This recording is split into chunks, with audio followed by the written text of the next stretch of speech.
Eu tô me aposentando. Tá, e a gente vai beber o quê? O mesmo pra minha afilhada. O meu pai disse que você encontrou uma coisa.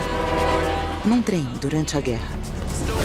Uma relíquia que pode mudar toda a nossa história. Por que está atrás da coisa que enlouqueceu seu pai? First of all, I had so much fun watching the movie.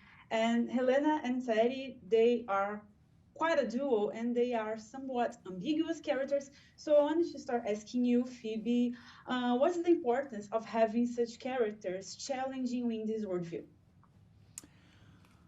Well, I think it's important for the, on a very base level, for the story to be pushing him to places he wouldn't normally go. And also, I think they're quite confronting for him because they're not that dissimilar to him.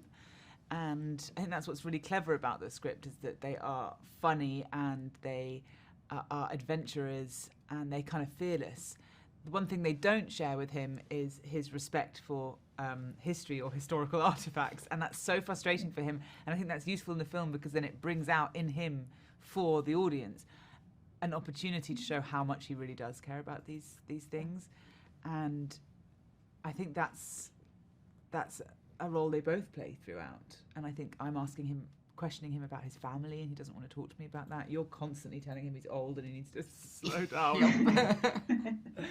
How did you feel joining this movie, being with Phoebe and Harrison and all these great talents and confronting Harrison Ford on screen? It feels exciting to be there and to be on set, and meeting all these people is amazing. And I was kind of nervous to meet everyone at first, but you guys are all friendly and so nice, and they're so funny, and I kept having fun with them on set.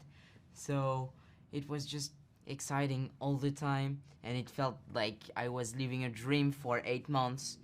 And confronting Harrison Ford feels so unreal. We can see you had fun on screen. So Phoebe, I wanted to ask you, do you feel the difference working on these big projects, big franchises, in the way the project is conceived, in comparison to more personal projects like Fleabag or Crashing?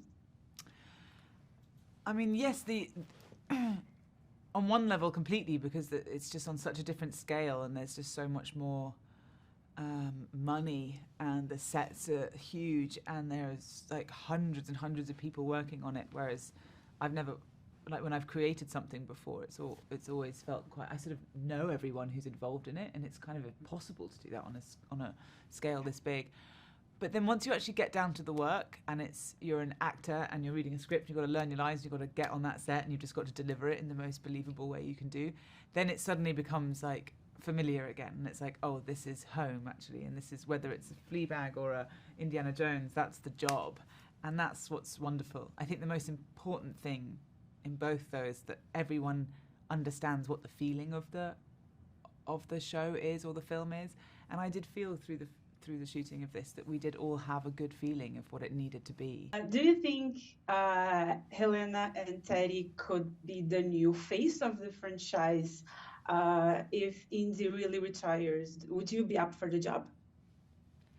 I would be up for the job. I don't know if it's gonna happen, but I mean, going on adventures with Ethan is just, I mean, this man, I know you call yourself a kid, but you're a man, was like the mothership of fun, enthusiasm, adventure, excitement on set the whole time. And you're one of the reasons that it was so fun to make this movie, because one of the main reasons, because even if we were getting a bit tired or getting a bit grumpy, Ethan would come on set no matter what and be like, "This is amazing!"